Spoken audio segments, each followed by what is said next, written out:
que esse princípio visa? A chamada tributação surpresa. Isso quer dizer, se houver a majoração ou a instituição de um tributo, ele só pode ser cobrado no próximo ano. Só pode ser cobrado no próximo ano. Ok. Princípio da anterioridade anual. Anual. Aí vem aquela questão. Anterioridade nonagesimal. A nonagesimal, ela respeita, tem que ser no próximo ano e precisa ainda ser após 90 dias de majorado ou instituído. Aqui a gente tem um exemplo. Se o tributo ele foi instituído entre 1º/1 até 31/9, ele só pode entrar em vigor no dia 1º de 2024. Ok. Nesse caso, tem que respeitar a anterioridade do ano fiscal mais 90 dias. E aí eu trouxe um outro exemplo. Se o tributo ele foi instituído em 1/12/2023. 1/12/2023, falta o quê? 30 dias para encerrar o ano. Aí tem que esperar o quê? Mês de dezembro, concluir, janeiro e fevereiro. Aí só pode entrar em vigor a cobrança no mês de março. Ok? Então, a anterioridade anual, que aqui a gente está falando de ano fiscal, se houve a majoração ou instituição em um ano, só pode ser cobrado no próximo ano. A anterioridade nonagesimal, ele respeita o ano fiscal mais 90 dias. Até aqui tudo bem, Nemésio? Correto, professor. Entendi. No caso, a questão da anterioridade é que tem que existir a previsão para poder ser cobrado, né? Exatamente. Porém, nós temos exceções. Eu vou colocar aí na tela agora as exceções, que é o chamado imposto de importação, exportação, IOF, IEG, que é o imposto de extraordinário de guerra, e esses exemplos que estão aí na tela. Por exemplo, aqui eu trouxe a exceção às anterioridades. Está aí na tela, ó. Esses impostos, nessa primeira tela, eles são de exigência imediata. Então, nesse caso, não há necessidade de anterioridade. Não há. Para esses aqui, não há. Que é imposto de importação, que é II, IE, que é exportação, IOF, que é operações financeiras, IEG, que é extraordinário de guerra, e aí tem aquele calamidade, guerra e contribuição para a Seguridade Social, conforme a gente apresentou lá quando a gente falou do princípio da legalidade. Esses aqui não há necessidade de anterioridade, certo? Aí eu trouxe aqui o que é exigência pela anterioridade nonagesimal. Por exemplo, IPI. IPI ele é sujeito à anterioridade nonagesimal. Só pode ser 90 dias após, e respeitando ainda anual. FII de combustível. Tem que respeitar nonagesimal. ICMS combustível. Precisa respeitar a anterioridade nonagesimal. Ok. Mais adiante, a gente vê o que é a anterioridade anual, que é ano fiscal. Imposto de renda,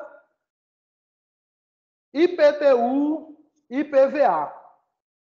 Se houver a instituição majoração no dia 31 de dezembro desse ano, poderá ser cobrado no dia 1º de janeiro, sem nenhum problema. Porque a exigência aqui é a exigência do chamado ano fiscal. Ano fiscal, conforme está na tela. Agora, a 90º respeita ano fiscal mais 90 dias. Anual respeita só o ano fiscal. Se foi no ano de 2022, só pode cobrar em 2023. E aqui eu trouxe mais um exemplo que é interessante no que diz respeito à anterioridade 90º, que é quando o aumento ou a instituição do tributo ocorreu entre janeiro e setembro, só poderá cobrar em 2000 no próximo ano, 1º de janeiro do próximo ano. Agora, se ocorreu, como está aí na tela, em 1º de 12 de 2023, só pode ser cobrado em 1 de 3 de 2024, porque tem que respeitar o ano mais dias.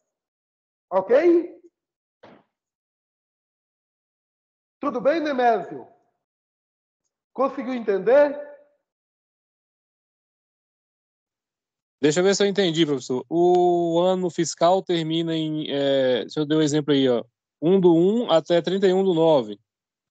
E o tributo... Aí o que foi até 31/9 pode ser cobrado no ano seguinte. Não, Já deve ser cobrado... Ó, o que for... Por exemplo, aqui a gente está falando de anterioridade 90º, certo? Vamos supor, se o tributo foi majorado ou instituído entre 1/1 até 31/9, só vai entrar em vigor no próximo ano, no dia 1/1 de 2024. Agora, se esse tributo foi instituído ou majorado a partir do dia 1º/10, aí vai respeitar 90 dias depois. Ok? Entendi. No caso, ele não pode já começar valendo desde o início do ano, de 1/1. Ele vai ter que respeitar Não, 30 dias, os 90 dias. os 90 dias. Os 90 dias, que é a chamada anterioridade 90º. Entendi. Pronto. Você falou mais qual irretroatividade? Isso. Pronto. Quanto à irretroatividade, é interessante que fala que é aquela questão, a lei não retroagirá, aqui no direito penal, a lei não retroagirá, exceto para beneficiar o réu. Correto? Sim. Correto? No direito Correto. penal. Ok. Correto. No direito tributário, está dizendo aqui, quando fala de princípio da irretroatividade, está dizendo que a lei tributária deve anteceder o fato gerador. Ou seja, eu não posso criar uma lei para tributar alguém. Eu tributo alguém porque já existe uma lei que prevê a tributação. Tranquilo aqui? E retroatividade. Ou seja, a lei não pode prejudicar alguém por algo que ele fez antes da lei entrar em vigor, que é o chamado princípio da irretroatividade. Isso quer dizer o quê? Fato gerador anterior à vigência da lei não acarreta obrigação. Lei nova não se aplica a fatos geradores já consumados. Conseguiu entender aqui, Nemésio? Ou deixa eu ver uma forma para explicar. Não há crime sem lei anterior que o defina, diz o Código Penal. Né? É só trazer o exemplo, a analogia para o tributário. Né? Não tem como cobrar o imposto sem que haja a existência, sem que a existência da lei, né? Anterior. Exato. Agora eu pergunto, e se for para beneficiar o indivíduo? Pode?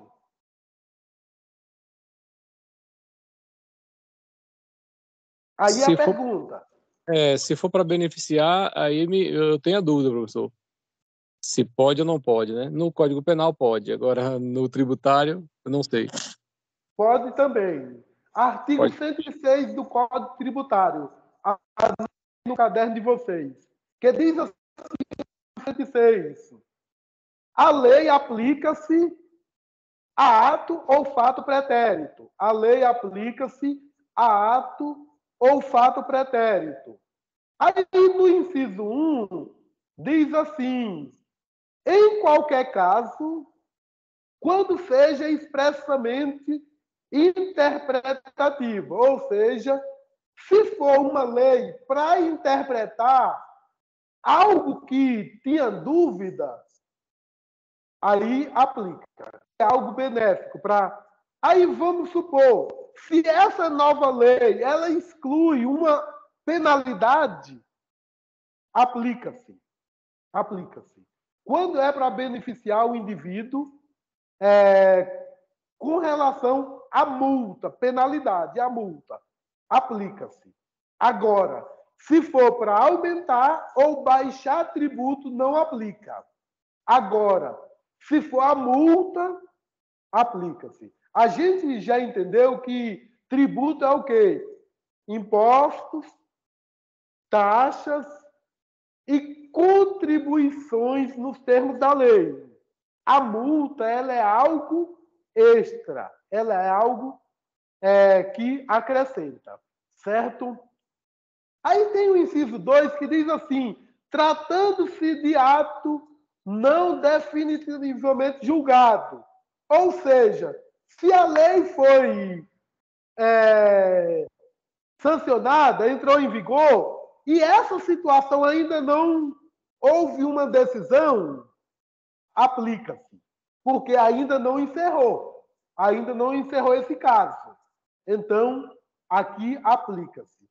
Aí diz a linha B, quando deixe de defini-lo como infração, vamos supor que na lei anterior dizia que você cometeu uma infração por um determinado caso. Nessa lei atual diz que essa infração não existe mais. E esse caso ainda não foi julgado, você vai ser beneficiado por essa nova lei, que é a chamada retroatividade benéfica. Em caso ainda não julgado, quando deixe de tratá-lo como contrário a qualquer exigência de ação ou omissão. Quando deixe de tratá-lo como contrário a qualquer exigência de ação ou omissão. Desde que não tenha sido fraudulento ou nem tenha implicado em falta de pagamento de tributo.